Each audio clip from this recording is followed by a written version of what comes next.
Yo, when it come to text, I'm similar to a menace. But old dog sniffing can't come with the damage that I do to a bastard.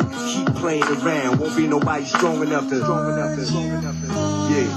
I leave them in shock. People get sentenced to life, it's stress in the box. Most of my friends got murdered, and damn, I feel lost. Wish I was dead when it popped off the. Nobody but me. I got a whole gang of killers, but that's how you gotta think. If you wanna make it alive and all in one piece, much more than things.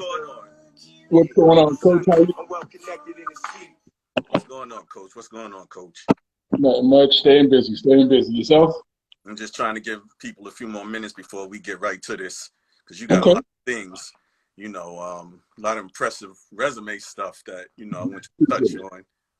Your kids, you know, stuff like that. So I'm gonna give it a few more minutes, a minute or two, and then we can get to it, because I know you're busy.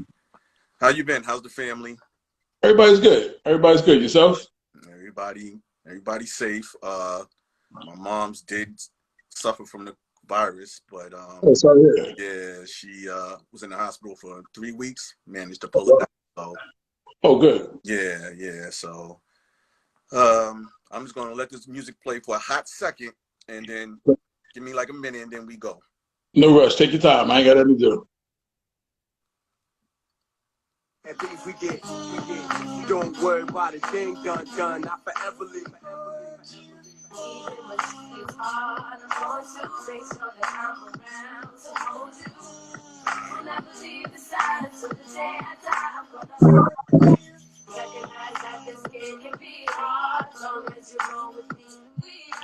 Okay.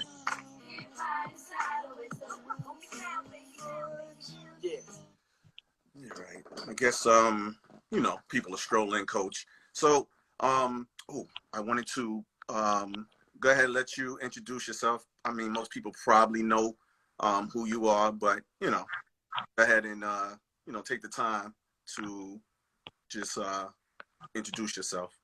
Okay, well, Coach Eric Harrison. I'm the head women's basketball coach at Lehman College. This is my 23rd season over at Lehman, so been a long time and happy to still be there. Yes, sir. So let's go right to the big point. You are a legend in CUNY Athletic Conference. 23 years is a feat that you're not going to see many coaches kind of be able to repeat, because schools don't, I don't want to say they don't support, but you know, they're not going to hold out to let the coach establish a program for 20 years. You know what I mean? So you didn't just come right into Lehman. I saw after coming out of college, you were doing some camps with Vivian Stringer and them, but that wasn't, I can't believe that was enough to get you into Lehman. So how did Lehman, according to you, kind of fall in your lap? It's funny. It's a funny story. I have a twin brother, of course, that also used to coach at City College in Manhattan.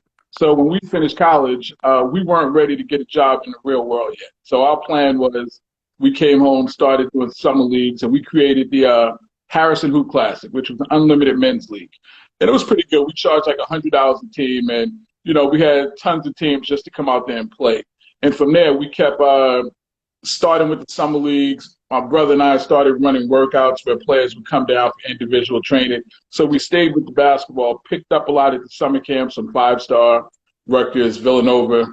And I met a guy, Don Gannon, who happened to be the assistant coach at Lehman at one of the camps. And he said that the Lehman job was open and that he recommended that I would go. He spoke to the athletic director and told me to apply. So I wound up going to Lehman over in 1998 with no coaching experience, just a lot of summer leagues, a lot of individual, meet kids in the park, work with them on different things, and wound up doing well in the interview.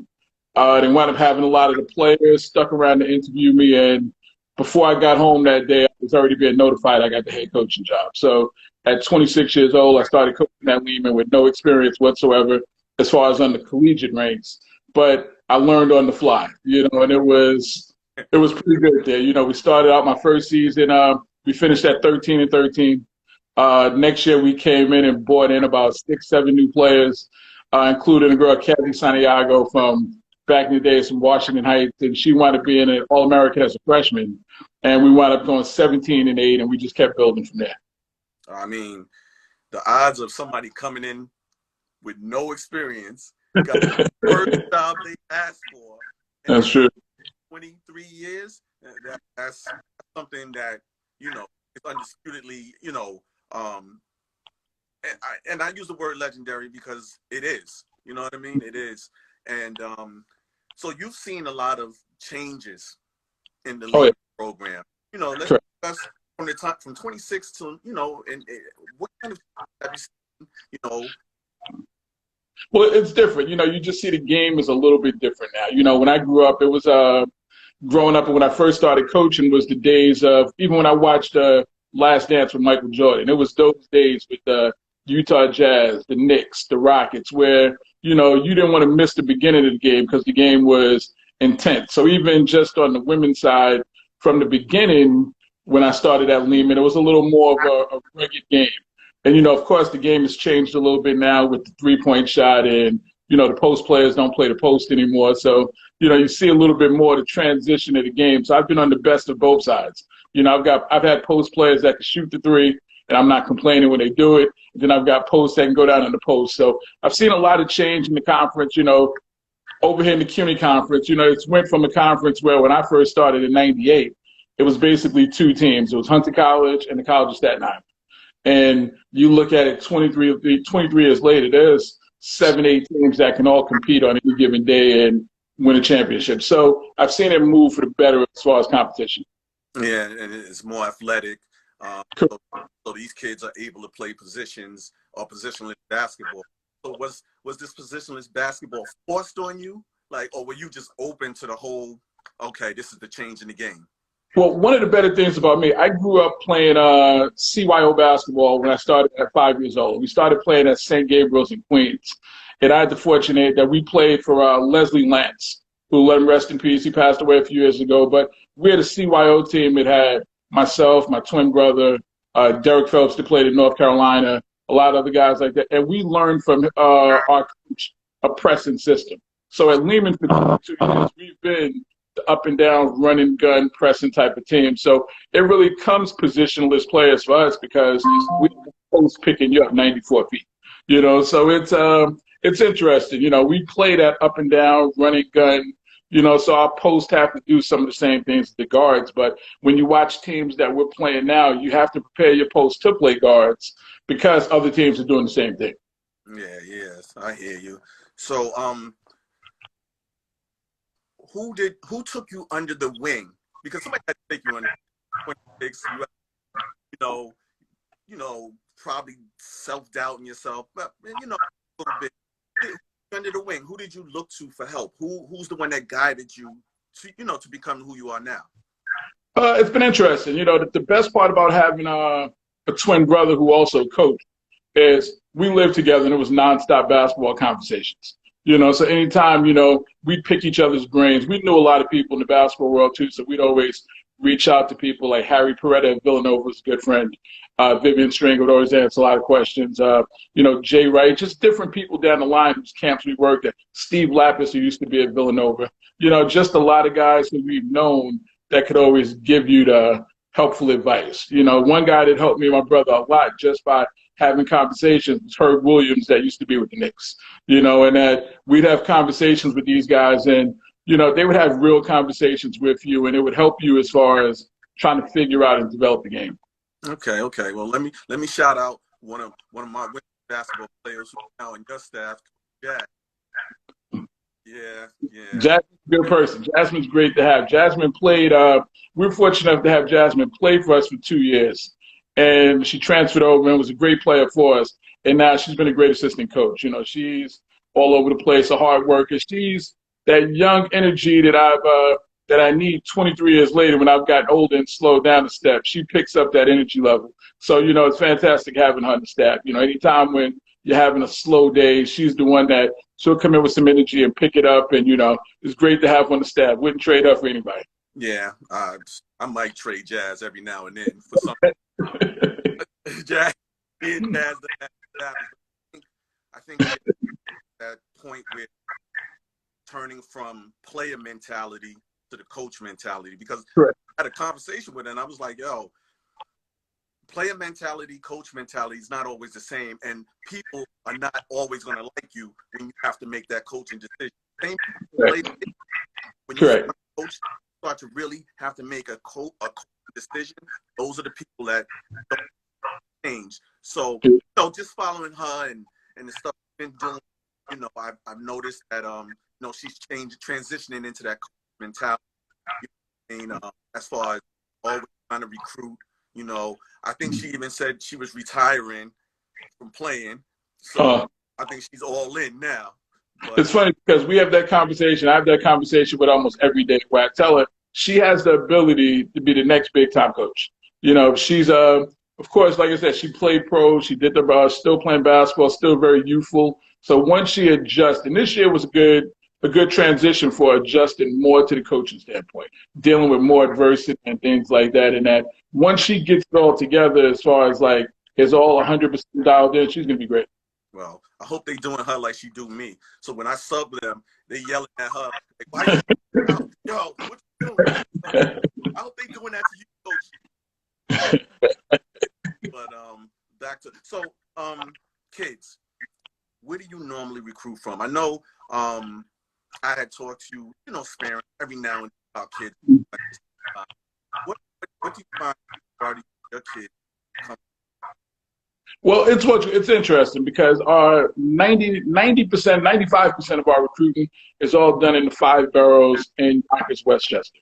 We're fortunate enough to have, with our campus being right on the edge of the Bronx, Yonkers, we're able to get a lot of kids that come from the Westchester area. But, you know, being more of a commuter school, Lehman College has a small housing, houses about 20 students, you know, so we're able to really be around the 5 boroughs, junior colleges. In our time, we've had a few kids from California, a few kids from Vermont. We've had kids from all over the place. You know, we get a couple of those players sprinkled in, but usually we're all over the PSAL, all over the Catholic schools, into the junior colleges, and just recruiting hard as far as that goes right there. You got a lot of good relationships with 2-year colleges. Do you recruit from them? What do you?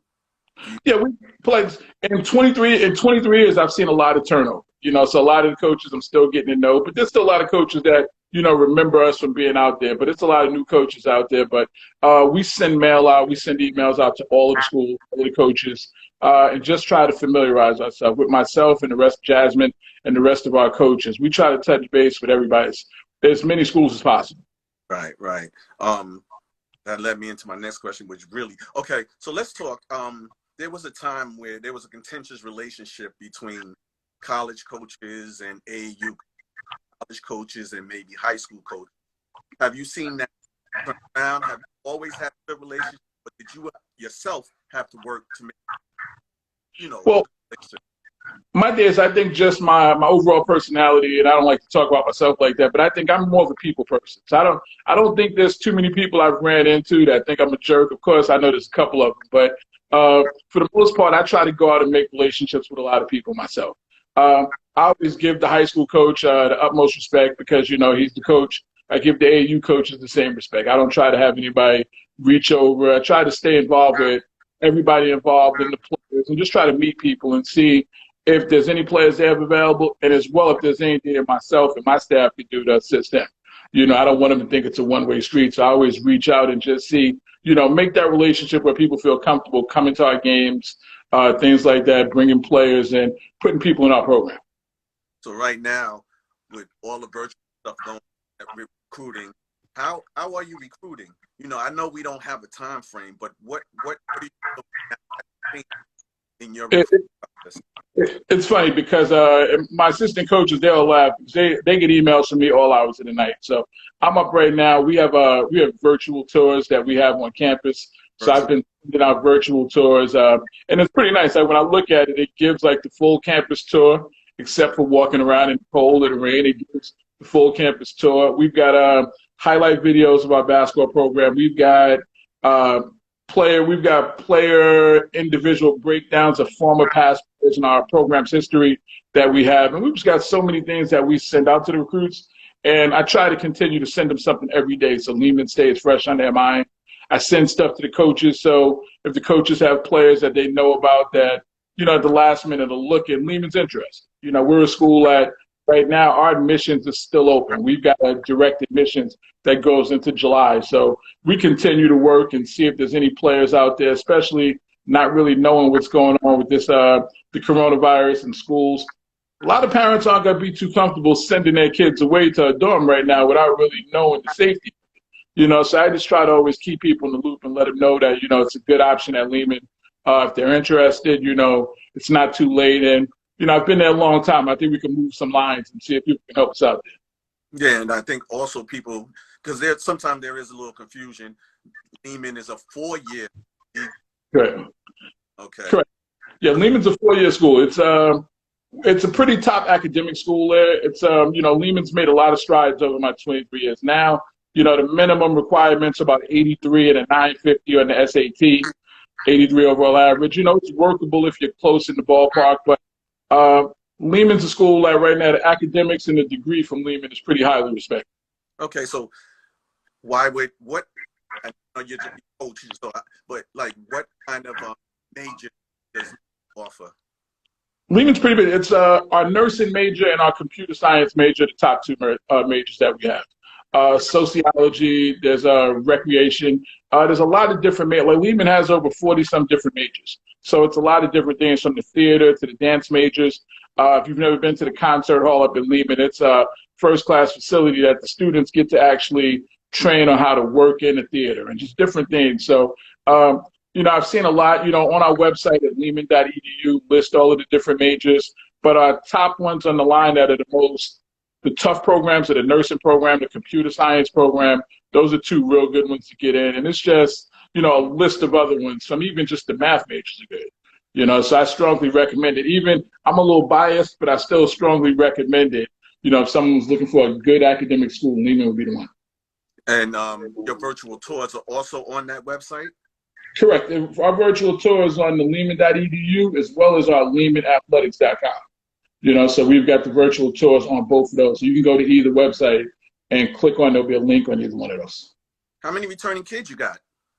This is interesting. We won the championship in 2016, went to the NCAA tournament, had a great season. 2017, we were the #1 seed, lost in the semifinals, had a good season.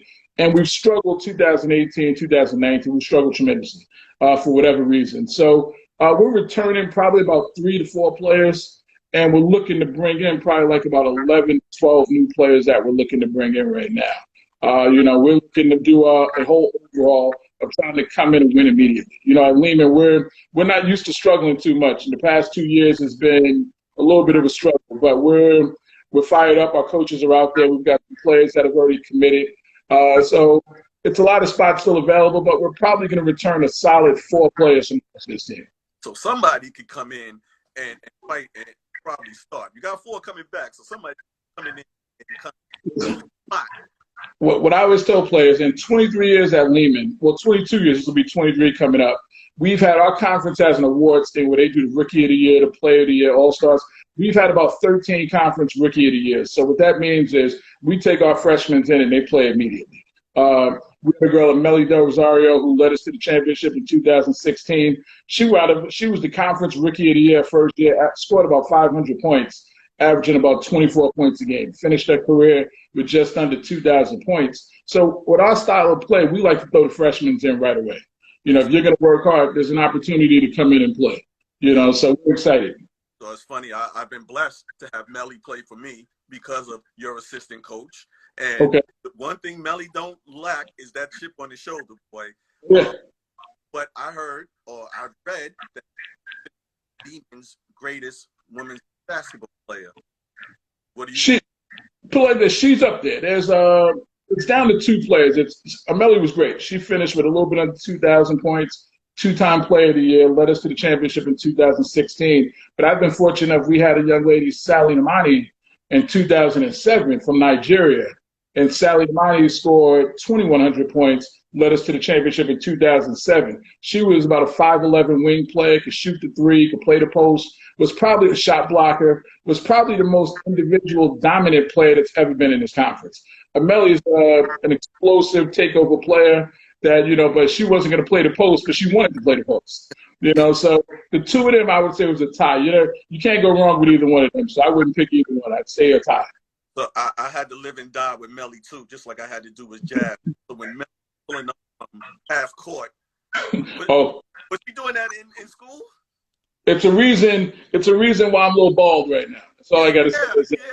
Those were games, and the funny thing is, it's games when she would come down and no shots are going in, and everybody's cheering it on, and then it's games when no shots aren't going, and that's when you're starting to you live and die. You got to figure out what to do with her, because I've had her where no shots was going in, and you'll be like, well, all right, let's get to the basket, and she didn't really want to attack them. And then there's other days it's just like out. She from the baseline on the opposite side of the court and would hit. You know what I mean?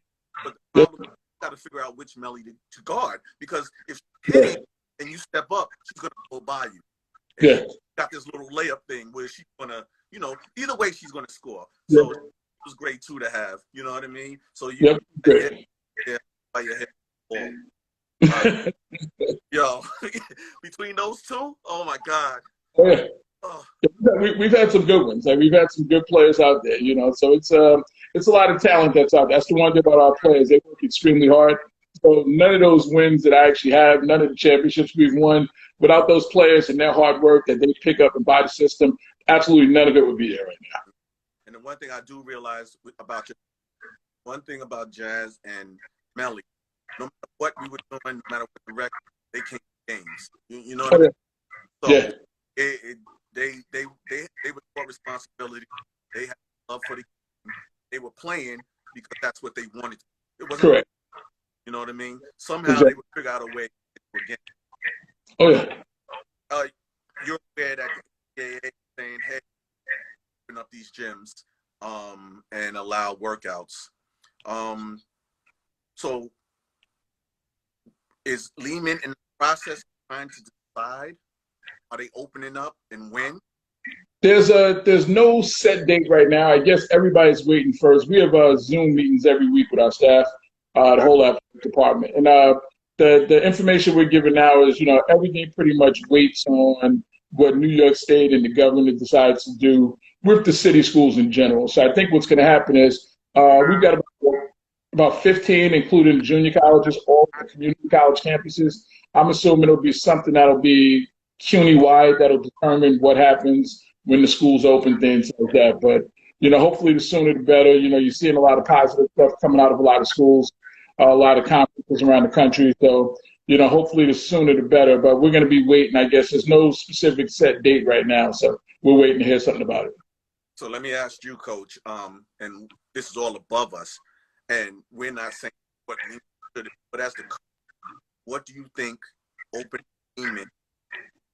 What's the first thing they should consider before even opening Lehman outside what's I think the first thing would have to just be the safety of all of the students, all of the staff. You don't want to be in a position where you're coming back too soon and then we're out again. So I think everybody's going to be looking, hopefully, for the safety of everybody, making sure that everything's clear. I think it's definitely going to be something that's completely different than what we've ever seen in the past. So, it's interesting, when they talk a lot of the social distancing and things like that, you can't play basketball 6 feet apart. No. You can't do that. So you can't wear a mask.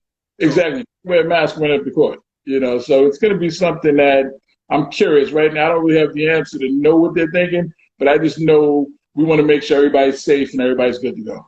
But let's say we open up the gyms and we say, hey, you can have a game, but there's no crowd. Let's just say crowd plays a big part in basketball.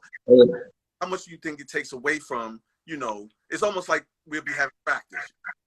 Yeah. I think it takes away from if we can up, but without a crowd. Oh, it's definitely something that is completely different. When we do our scrimmages in the beginning of the season, we don't allow fans in there, and it's the quietest gym in the world except for players. So it's something that's definitely going to be an adjustment that people aren't going to be used to. And it's strange to even think about that, but knowing that is right now a very, very, very strong possibility.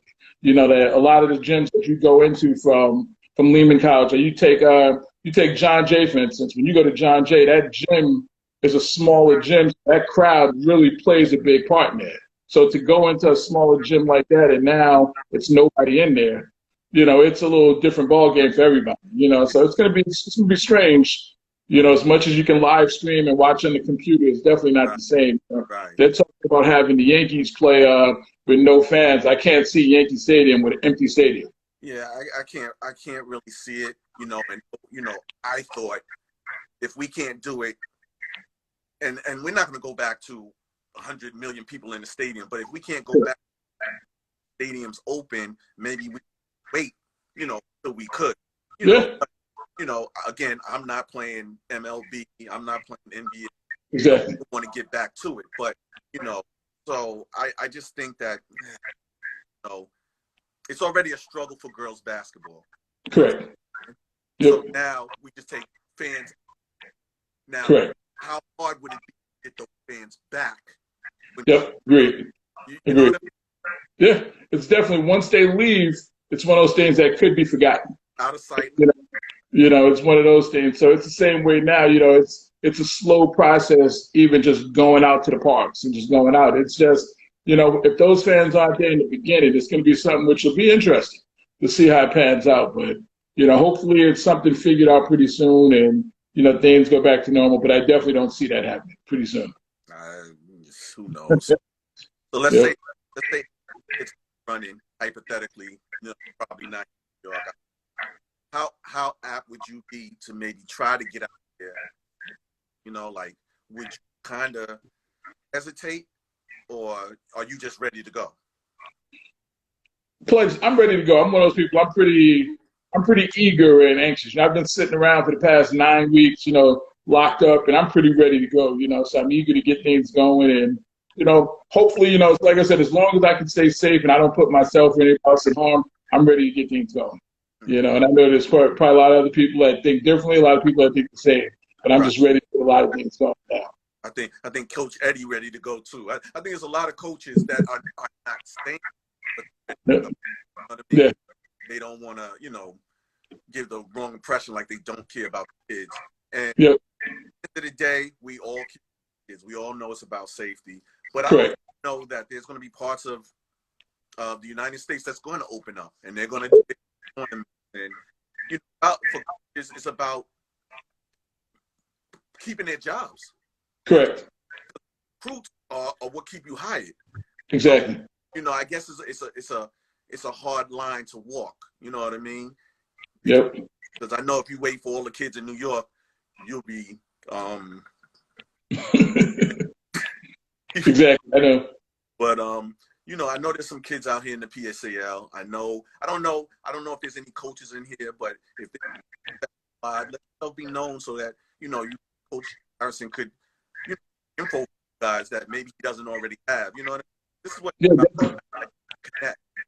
You know what I mean? Yeah, like I said, we keep our admissions open until like late July. So it's plenty of time. And I know right now there's a lot of uncertainty with a lot of kids all around. And kids are just not sure whether they want to go away, but realistically going away may not be the best decision for them right now, especially without anybody really knowing. And as it gets later, you really want your kid doing something in September. You don't want you to still be sitting around, so it's one of those things that if we can assist, if there's anything myself, my coaches could do, we'd be glad to do it, So what would you recommend that kids that looking to come into your program should they, I know academics, that have to be, above par. But what should they be working out? Should they be sending you for game film? Should coaches they be reaching out to you? Let us know, or your assistant coach. Let us know what we should be doing to get these kids in front of you. Oh yeah, we would tell the coaches, all of the coaches, players, anybody that's players, just reach out to us, keep working out. One of the things that we're excited about is that we've struggled the past 2 seasons. It's no lie. You go to NCAA, we've been bad, but that doesn't define what our program is. We're one of the hardest working programs in the country. Our workouts, and you've got to be in shape to play for us in a good year. So I tell players right now, the weightlifting, the cardio, it's what we're telling a lot of our recruits right now, is just stay and be in shape, because when the time comes, it's going to come quick. That's the thing. It's just like time is not, this time it's already about to be June. So time has already moved a lot faster being at home doing a little less than it was when we were doing a lot. So I always tell players, just be ready to go. You don't want to wait till October. They tell you basketball is going to start, and now you're trying to get in shape.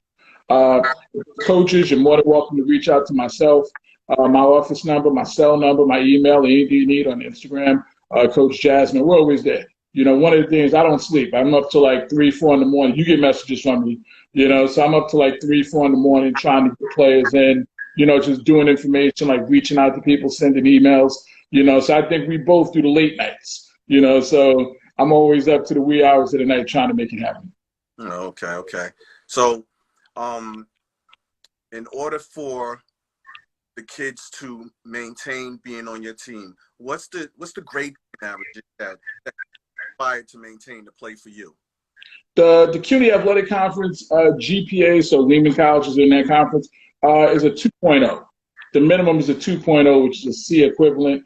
It's something that's the bare minimum in my opinion. We work extremely hard. This year, our team had an overall GPA of about 3.8. We do a lot of things where it comes from study hall, when it comes to just academic monitoring, that we push these guys to be the best with that. When they come in, they're able to maintain good grades and graduate.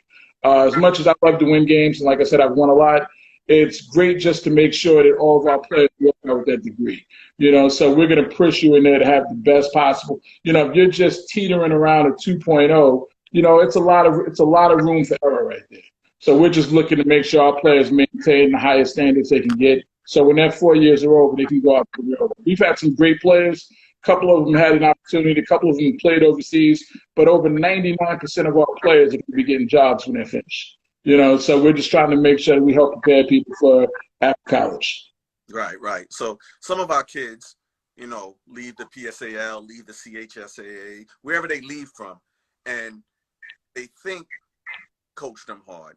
What does the first 2 weeks of Lehman basketball look like? Oh, in a good year, we're working. The first couple of weeks, we start off in September when school starts, and these guys have their own workouts amongst themselves where they're just in shape. And then come October 15th, when we roll the balls out, we're running, and more running. On the college level, playing the 40-minute game is just a way to transition into more physical game. You've got to be ready to play a long game. So we try to make sure our players are in shape. Make sure you're able to compete no matter who you're playing. Last thing you want to do is be in the second half, or now it's the fourth quarter of the game, and your opponent is still running, and you're over there gasping for air. So our first 2 weeks of practice is heavy conditioning, a lot of running, a lot of 5-on-5, and then we continue to condition year-round and try to get you going. And 4 weeks later is the start of the season. We adjusted according to that. Yeah, I think that's what the kids I like conditioning. I like don't touch the ball the first 2 of the weeks. And we talking about high school ball. I like that. Ball, let's run, let's get conditioned, because at the end of the day, we don't play 40 games, we play 20, whatever it is. Yeah. At the end of the day, my league, if you're the last man standing, you're usually going to get that win. Oh yeah. And a lot of teams are not for any coach, black coaches, but just we're not conditioned well at prepared to go in college. So I need the kids to understand that. Listen, we're light compared to that. And so. Well, the good part is once they come into us, like when you start, we have practice wraps up, you're in the weight room. So it's literally a 2.5-hour practice finished by maybe about a 30 to 45-minute session in the weight room. Certain days we're doing a running hard full practice, then you're in the pool, we're doing aquatic stuff afterwards. So the conditioning is something we definitely emphasize, and that's not optional. And, you look at players like Amelie and other players that have been All-Americans. Those players, we don't slack on them. They all are the first in the line pushing everybody else. So it's one of those, each one help the players get better. All right. So what are your kids doing now? Like, you should be probably done with recruiting for 20, right? 20.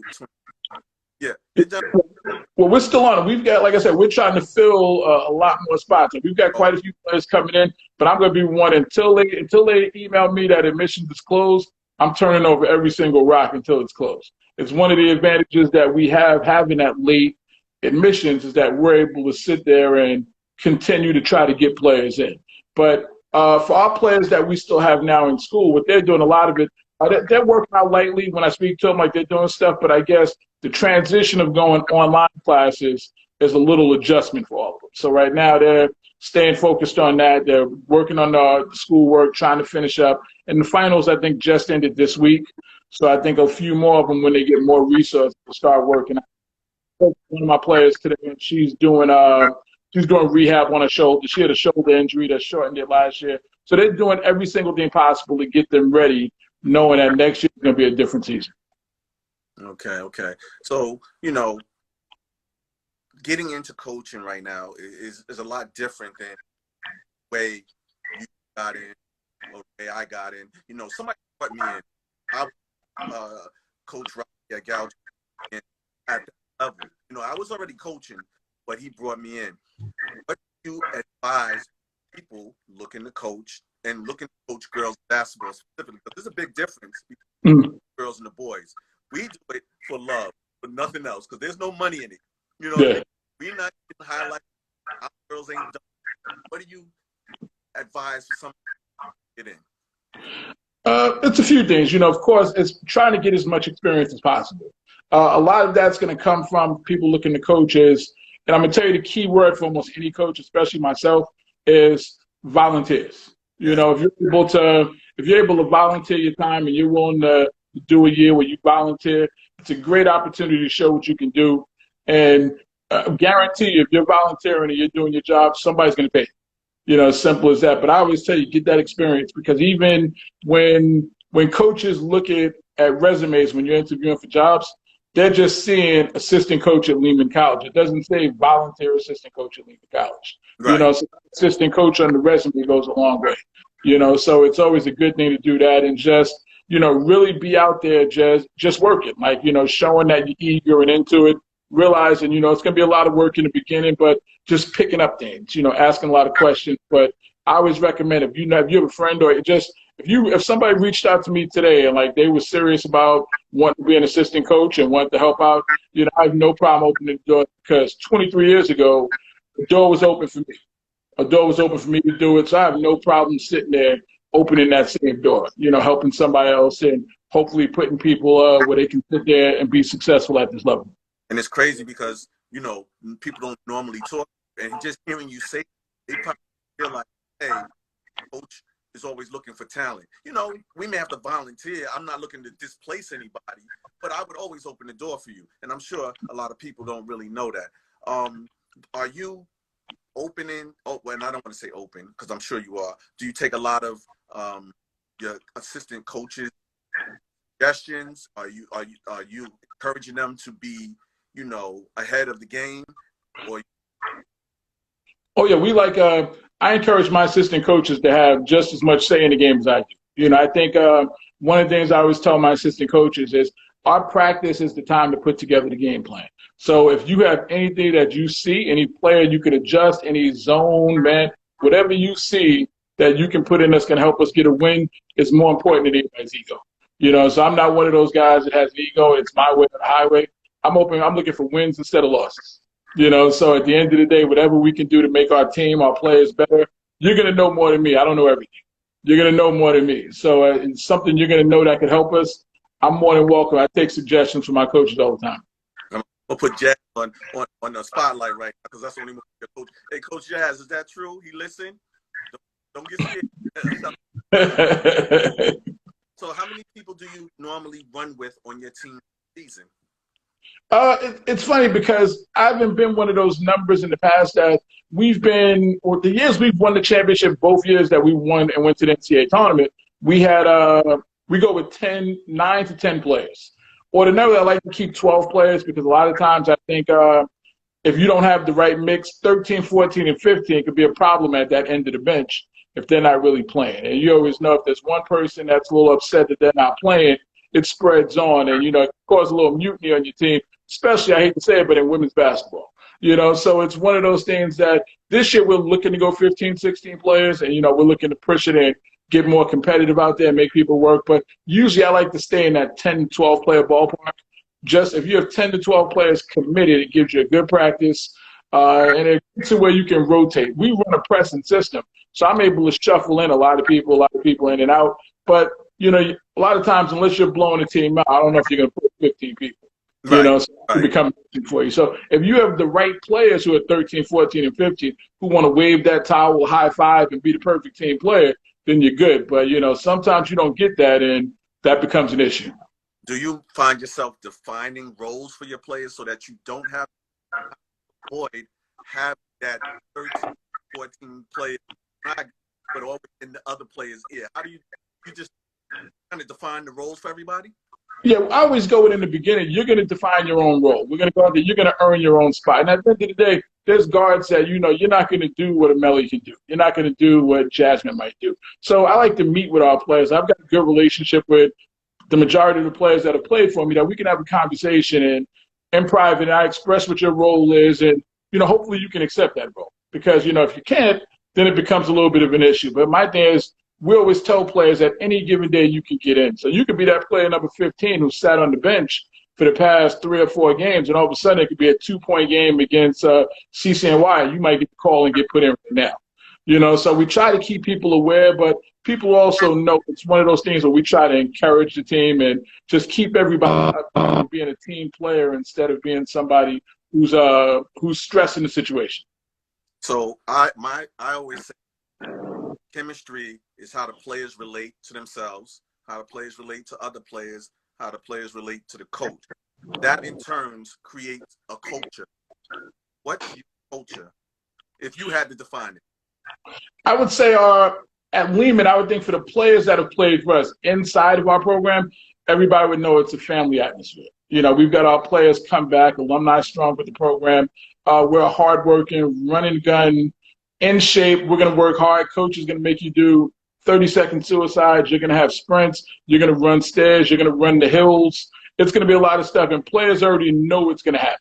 You know, so it's one of those things that players already know we're going to work you hard, but then at the end of the day, we're going to do anything for you off the court, make sure that, you know, you have a great experience. So we have a family atmosphere over there. That's why we always encourage players. We continue to build.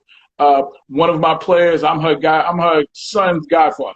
You know, so we stay in touch with a lot of our players, and, you know, it's so many things that our alumni, that we're a big fan. We try to do a big barbecue every summer. You know, we keep everybody in a family unit. They come out and support the players when they play. So I think we just want everybody to know that Lehman College is a good, strong women's basketball foundation for the past 23 years. Okay. So, and I'm picking on Jazz. Is she out there on the court, you know, need a body? Is she putting up some shots? Does she have to show the youngins still do it? Well, it's funny because she's out there trying to show them she can still do it. And a lot of times she's got to demonstrate. But then there's a couple of times when a player will get her a little bit. And, you know, it's a little shock to her. And, you know, you can tell she's shocked that a player crossed her over or something in a drill. But, you know, she's out there trying to make sure that they know that she's the veteran. You know, she keeps it where they know she's the veteran out there. Yeah, Jazz, don't let me down. Don't let me down. I was in the building. Don't let me down. Don't let me come back. I'm watching sloppiness because I'm gonna have to sub you out. There you go. There you go. So look, Jazz gave me the face. He like, yeah. Right. So what's your philosophy? You know what I mean? Like, I know it's family. Are you an offensive coach, defensive coach? What do you? It's fun. Like I said, I grew up. Wait, coach. Wait. Jazz said these players can't guard me. That's what you said. Maybe last year's team. Last year's team for sure.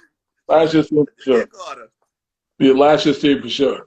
But, you know, growing up in the CYO, like I said, our CYO team, we pressed for 40 minutes. We pressed for 32 minutes because it was a smaller game back then. So I've just grown up under Leslie Lance being a press-in type team. So our philosophy is a run-and-gun press team, shoot the threes. 2000, 2001, and 2002, we led the nation in scoring. And our thing was no game was ever over. We were going to press you, and you were going to score. We were going to run it right back up at you. So we like the run and gun. I grew up in the era of watching Paul Westphal when he used to coach Loyola Marymount, when he used to coach the Phoenix Suns. And I always loved that style of play.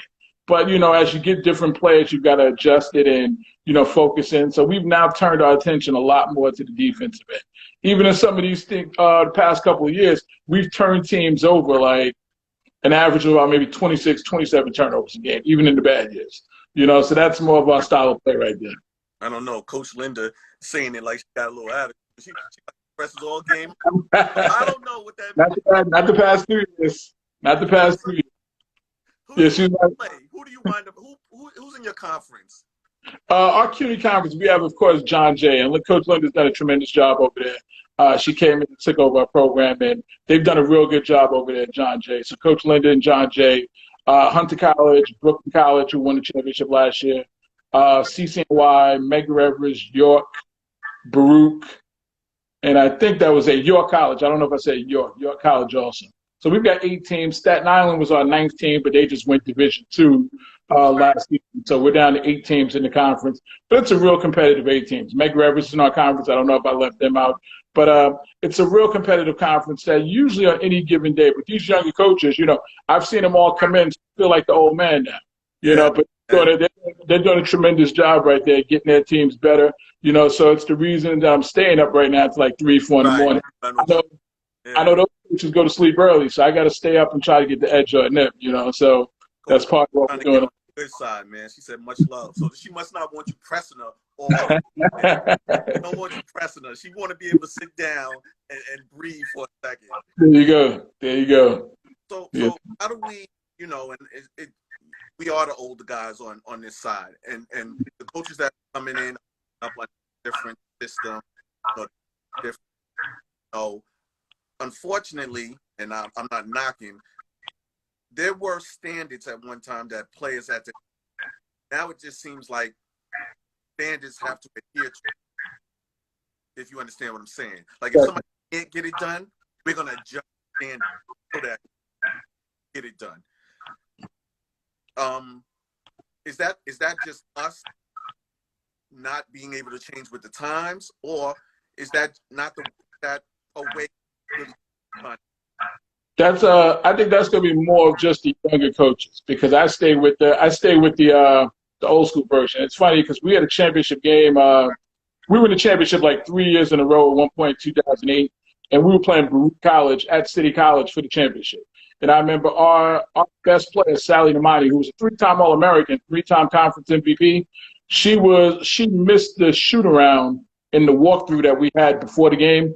And literally the championship game, we didn't play her the entire first quarter because our first 10 minutes of the first half, because our rule was if you miss the walkthrough, if you miss the shoot-around, you don't play the first 10 minutes. So, you know, we weren't going to make an exception going into the championship no matter who it is, because if you don't have rules, if you don't have pro things you stand for in your program, the players are going to run your program. And I love players being a part of the program. I love their input, but it has to be some sort of rules and guidelines that everybody knows, and it makes for a much better program. So I go with the old school philosophy, and, you know, I'm a little bit over 30 right now, you know, so I stay with that old school philosophy and do it that way.